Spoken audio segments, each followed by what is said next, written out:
Taon-taon nang dinarayo ang Binondo sa Maynila para sa iba't ibang pampaswerte sa pagsalubong ng bagong taon. Silipin natin ang sitwasyon doon at may ulat on the spot si Tina Panganiban Perez. Tina?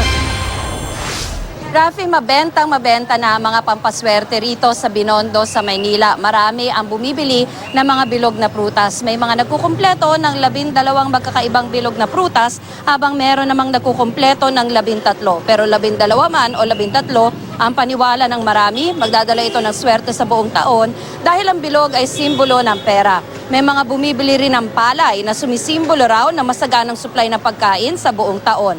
Mabenta rin ang mga Lucky Charm. May prosperity basket na magdadala raw ng grasya, pera at harmony.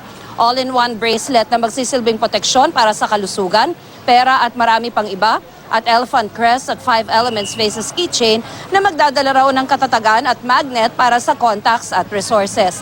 Meron din namang hindi naniniwala na kailangan bumili ng mga pampaswerte para maganda ang buhay sa bagong taon. Ano man ang paniwala, Rafi, ang mahalaga, masaya at ligtas nating sasalubungin ang bagong taon. Rafi?